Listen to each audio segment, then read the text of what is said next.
Hello, friends. Y'all pull up a stump or a bucket and set with me a spell. I've been writing new stories for you, and they're coming along, but it's going to be a minute. So I dug into my old stories to find something you might like to hear while you wait. I call this one, What's a Plug? Back in the 20th, when I was living in Colorado Springs, Colorado, I was a carpenter for residential and commercial building projects. It seems that someone's grandma was admiring the new garage that I built for a neighbor of her church as she backed out of her parking place. In looking at the new building, she forgot to put her car in forward and hit the gas, expecting to go, but was surprised when she went. The car slammed through the new insulated steel garage door, hitting a pristine 1972 Chevrolet pickup and pushing the truck into the boat parked long ways across the back of the garage. The boat was pushed out the back wall of the garage and onto the lawn. That poor lady didn't know what to think, and the owner of the house was of course upset. Thankfully, she had insurance, and before long I was back repairing the new garage while I admired his new boat. The old boat was sitting beside the garage now, waiting to be hauled off. I salvaged that boat from the insurance company and repaired it. It was a fine little 15-foot tri-hull with an outstanding Mercury 50 horsepower. The boat didn't seem all that hurt to me, but the insurance company totaled it. Boat motors are expensive, and this was true back in the 90s as well. I bid $200 to the insurance company for salvage and was surprised when I got it. I repaired the hull and straightened the trailer, gave it a new paint job, and before long, had a nice little boat ready to accompany me on my upcoming move home to Texas. I only took it out on Pueblo Reservoir a couple times before the move, and maybe a handful of times on the bayous of South Texas before money got tight and I needed to sell it. Since I got it for $200 and repaired it with $25, I figured I could let it go for a song to raise some cash fast. I sold it to my brother-in-law's brother-in-law for $750. Now, this old boy wasn't dumb, but he didn't know much about boats. Before he would give me the money, I had to take him out to the bayou and show him how to run it. No problem. While he loaded the ice chest and fishing poles, I made all the necessary checks and we were off. After a fun morning of fishing and teaching him to drive the boat, I helped him load it on the trailer and sent him home, smugly happy that I'd made $500. Early Saturday morning, my phone rang in the darkness before dawn. "Hello," I growled, having been woke up.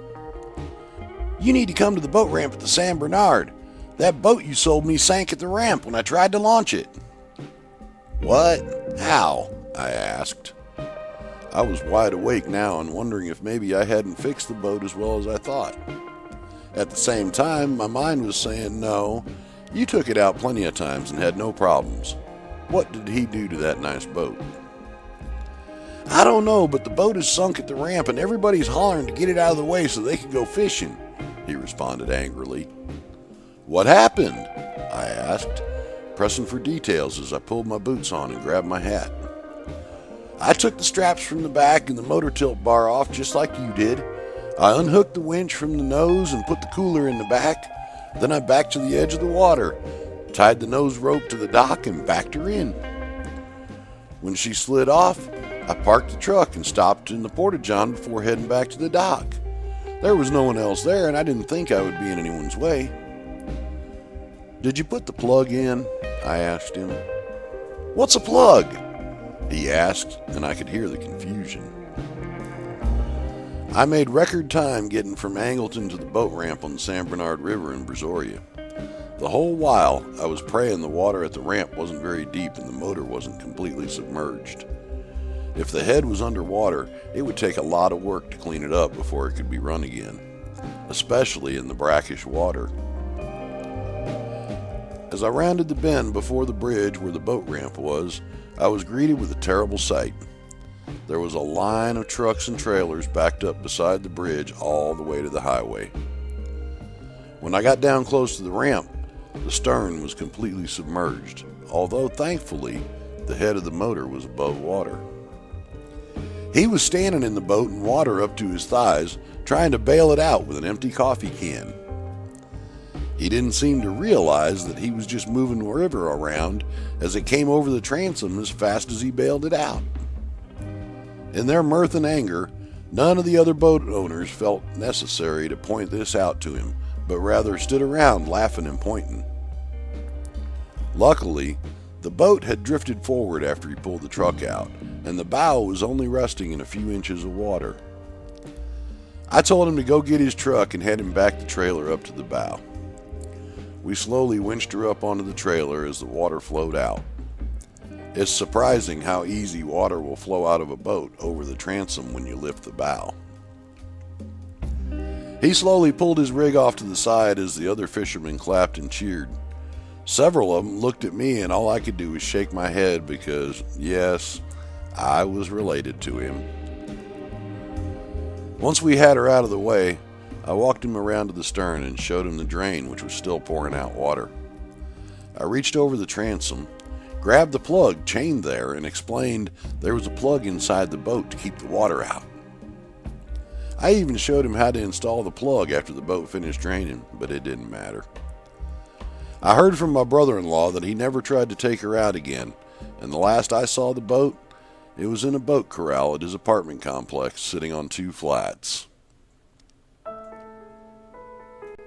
Thank you for spending your time with me. Tell me what you think in the comments, and I'll be sure to join the conversation. That's all for now, but I'll be back again soon with another story.